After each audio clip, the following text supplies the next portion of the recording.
अंडे के पापा, मुझे ऐसा लग रहा है कि हमारा अंडा कमज़ोर है। अंडा छोटा ज़रूर है, लेकिन इससे निकलने वाला बच्चा बहुत ही स्वस्थ होगा। मम्मी कहती थी कि जब मैं जिस अंडे से निकला था वो अंडा भी छोटा था, लेकिन देखो मैं कितना स्वस्थ और हेल्दी हूँ। बसंती और गब्बर अंडे और आने वाले बच्चे के बारे में सोचते हैं। गब्बर सुबह ही निकल जाता है दाना चुनने के लिए और बसंती घर के काम करती रहती है। आज गब्बर शाम होने से पहले ही घर चला आता है। जब गब्बर घर आता है तो अंडे से बच्चा निकला हुआ था, लेकिन बसंती खुश होने की बजाय उदास बैठी थी। मैं कहती थी ना, अंडा बहुत छोटा है और निकलने के बाद कमजोर भी है। उठ खड़ा भी नहीं हो पा रहा है मेरा बेटा। तुम परेशान मत हो बसंती, मैं कल ही बुलबुल डॉक्टर के पास जाऊंगा अंडा लेकर के। गब्बर की बातें सुनकर बसंती को हौसला मिलता है। बसंती लो दाना खा लो और पीकू को भी खिला दो। नहीं पापा, मैं बहुत कमज़ोर महसूस कर रहा हूँ। फिर दूसरे दिन गब्बर पीकू को बुलबुल डॉक्टर के पास लेकर जाता है। मुझे बहुत बुरा लग रहा है इस बच्चे के लिए, लेकिन मेरे पास कोई दवाई नहीं है इस बच्चे के लिए। ये बच्चा कभी नहीं उड़ सकता है और हमेशा कमजोर ही रहेगा। गब्बर का हौसला टूट जाता है। पापा, मुझे मम्मी के पास ले चलो। गब्बर पीकू को लेकर घर आ गया। ऐसे ही 10 दिन बीत जाते हैं। पीकू के पापा, डॉक्टर की सारी बातें सच्ची नहीं होती। हमें पीकू को उड़ना सिखाना चाहिए। मम्मी, मेरे पंख में इतनी ताकत नहीं कि मैं उड़ सकूं। बसंती और गब्बर अपने बेटे को उड़ना सिखाते हैं।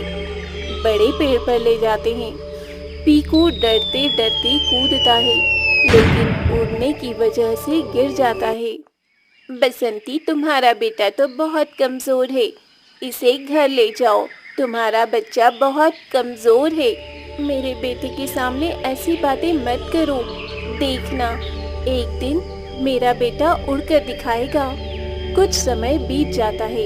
एक दिन जब पीकू अकेले जंगल में घूम रहा था, तब फूल कुमारी का बेटा पीकू को तंग करता है।